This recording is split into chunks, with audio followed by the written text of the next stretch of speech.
जय गुरुदेव। दोस्तों नमस्कार।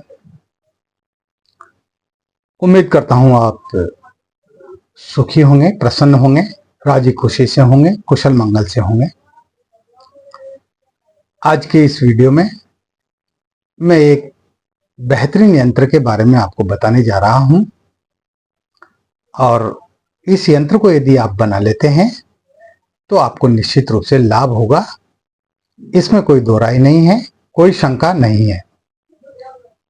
तो वीडियो खास होने जा रहा है, स्किप मत कीजिएगा, वीडियो को पूरा देखें और चैनल पर नए हो तो चैनल को सब्सक्राइब करें, लाइक करें, शेयर करें अपने दोस्तों में। इसके साथ ही बेल आइकन पर प्रेस करके ऑल पर क्लिक करना न भूलें। इससे हमारे हर वीडियो का नोटिफिकेशन आपके पास पहुंच जाएगा। प्रिय दोस्तों, रोजगार हर इंसान के पास होना बहुत जरूरी है। चाहे वो नौकरी के रूप में हो, चाहे वो किसी काम धंधे के रूप में हो, व्यवसाय के रूप में हो, पर वो जरूरी है। अगर इन अर्निंग सोर्सेज नहीं है, इनकम का कोई साधन नहीं है, तो ऐसे व्यक्ति का जो गृहस्थ जीवन है वो कभी सुखी रह ही नहीं सकता। क्योंकि परिवार चलाने के लिए पैसों की जरूरत है, रुपए पैसे चाहिए, धन की आवश्यकता होती है। और जब तक धन पास में नहीं होगा तो हम हमारी पारिवारिक आवश्यकताओं की भी पूर्ति नहीं कर सकते।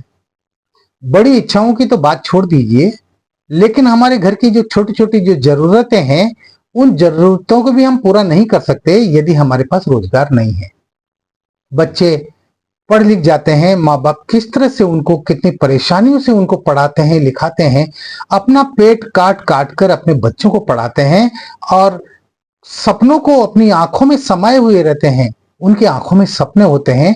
माँ बाप की आंखें रात दिन ये सपने देखती है कि मेरा बेटा पढ़ लिख कर अच्छी नौकरी लग जाए, मेरी बेटी पढ़ लिख कर अच्छी नौकरी लग जाए, अच्छी नौकरी मिल जाए और इनका जीवन सुखी हो जाए, इनका भविष्य वो स्थिर हो जाए और ये अपने जीवन आराम से गुजार ले, अपना गुजर बसर आराम से कर ले, इनको किसी प्रकार की कोई आर्थिक तंगी न रहे।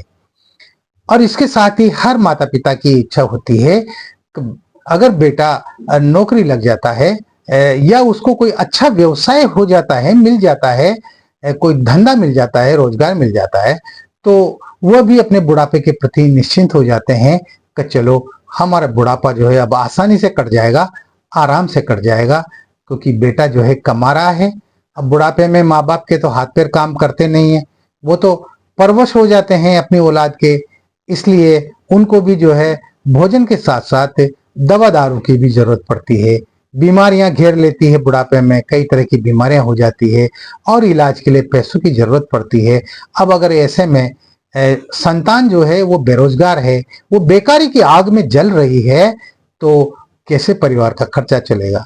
अगर मान लो किसी पिता के जो है वो सरकारी नौकरी रही हो और उनके पेंशन आती हो तो ठीक है, खाने पीने की व्यवस्थाएं तो हो जाती है, लेकिन अगर गंभीर बीमारियों से ग्रसित हो गए तो वह इलाज नहीं करवा पाते। और आज के इस महंगाई के दौर में 20,000, 30,000, 50,000 रुपए मामूली चीज होते हैं। एक परिवार का ठीक ढंग से खर्चा चलाने के लिए कम से कम 30-40 हजार रुपए महीने की जरूरत पड़ती है, क्योंकि बच्चों की पढ़ाई लिखाई है, दवाइयां है और भी जो है कई सारे, बिजली का बिल है जो कि लगातार महंगी होती जा रही है और मार्केट में हर चीजों के दाम बढ़ रहे हैं, तो महंगाई भी बहुत ज्यादा है। ऐसे में जो है 30-40 हजार रुपए में बमुश्किल ही खर्चा चल पाता है, लेकिन गुजारा हो जाता है।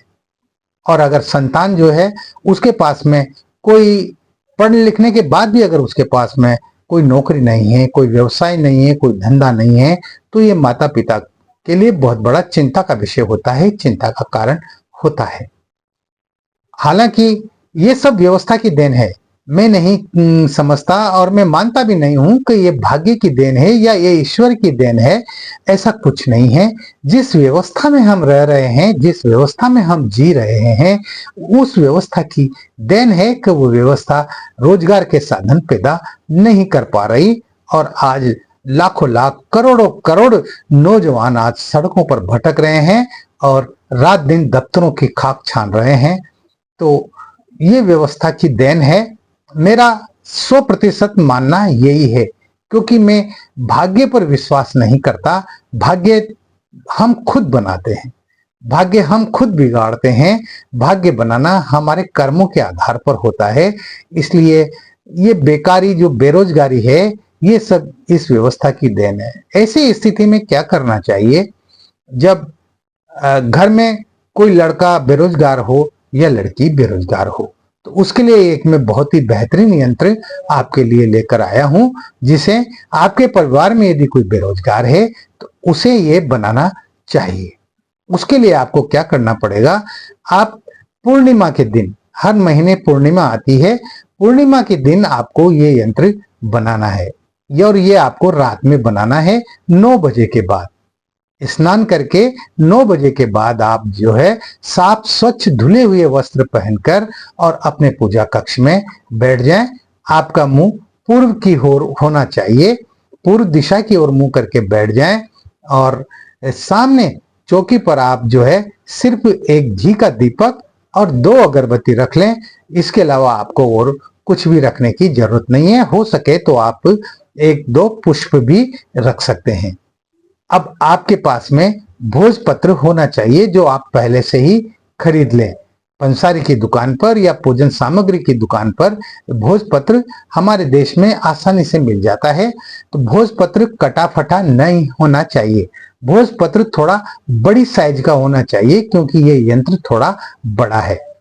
अब आपको अष्टगंध की स्याही से, जिसमें थोड़ी सी केसर मिला करके, और उस अष्टगंध की स्याही से आपको चमेली की कलम से आपको ये यंत्र बनाना है।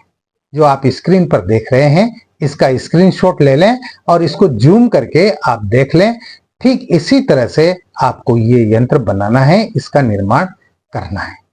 और निर्माण करने के बाद में आप इसका संक्षिप्त पूजन करें। इसके जो है पानी के छींटे लगाकर इसको स्नान कराएं और केसर का तिलक लगाएं, अक्षत चढ़ाएं, चावल और पुष्प चढ़ा दें और मिश्री का भोग लगाएं। मिश्री मार्केट में मिल जाती है, थोड़ी सी हो, 10, 20, 50 ग्राम मिश्री काफी होती है। उस मिश्री का आप भोग लगाएं और वो मिश्री दूसरे दिन बच्चों में बांट दें। और इस तरह से आपका ये ताबीज बन जाएगा। इस ताबीज को आपको जो है ताबीज वगैरह में मड़वाने की जरूरत नहीं है। आप इस यंत्र को धूप दिखा करके, दीपक दिखा करके, और आपके पास आपका जो बेरोजगार जो लड़का है या लड़की है या आपका भाई है, जो भी है, उसके पर्स में, वो जो अपने पास पर्स रखता है, उसके पर्स में इस यंत्र को फोल्ड करके और रख दें। आप देखेंगे उसके साथ नौकरी के या रोजगार के बढ़िया से बढ़िया योग बनेंगे। उसका रास्ता बनता हुआ चला जाएगा। उसकी जो बाधाएं आ रही है नौकरी में, धंधा रोजगार में, जो बाधाएं आ रही है, जो ऑब्स्टेकल्स आ रही हैं, परेशानियां आ रही है ना, वो जो है खत्म हो जाएंगी और उसको एक नई दिशा मिलेगी। उसको रास्ता मिलेगा नौकरी का, धंधा का, रोजगार का। जरूरी नहीं है कि सरकारी नौकरी लगे, और भी कई नौकरियां होती है, प्राइवेट नौकरी भी होती है। और अगर नहीं हो तो अपना स्वयं का जो है वो बिजनेस हो, स्वयं का कोई छोटा मोटा व्यापार हो। जरूरी नहीं है बड़ा व्यापार हो, छोटी दुकान भी हो सकती है, और उस छोटी दुकान से भी आप जो है बड़ा व्यापार कर सकते हैं। लेकिन उसका रास्ता बन जाएगा। ऐसे योग बनेंगे जिससे उसकी ये बेकारी की जो समस्या है, बेरोजगारी की जो समस्या है, इसका समाधान हो जाएगा, निश्चित रूप से हो जाएगा। आपको इन यंत्रों पर विश्वास करना चाहिए, इन पर आपको श्रद्धा रखनी चाहिए। इस वीडियो में इतना ही। मिलते हैं फिर एक नए वीडियो में नई जानकारी के साथ। तब तक बने रहिए सिद्ध साधनाएं चैनल पर, जो आपका ही है, आपका अपना है। और किसी प्रकार का कोई सवाल है, कोई प्रश्न है, तो स्क्रीन पर जो आप व्हाट्सएप नंबर देख रहे हैं, इन व्हाट्सएप नंबर पर आप मुझे मैसेज कीजिए और अपने सवालों को आप पूछ सकते हैं। बेधड़क होकर पूछ सकते हैं, निश्चिंत होकर के पूछ सकते हैं, आपको सटीक जवाब मिलेगा, आपकी शंकाओं का समाधान पूरी तरह से किया जाएगा। एक बात और, आप बेसमय मुझे कॉल न किया करें।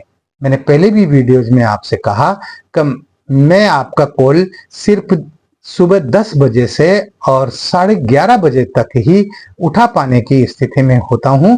इसके बाद मैं व्यस्त रहता हूं, सुबह भी मैं व्यस्त रहता हूं, उसके बाद में दिन में भी, रात को भी मैं व्यस्त रहता हूं। मैं डिस्टर्ब होता हूं, तो प्लीज मुझे डिस्टर्ब ना करें।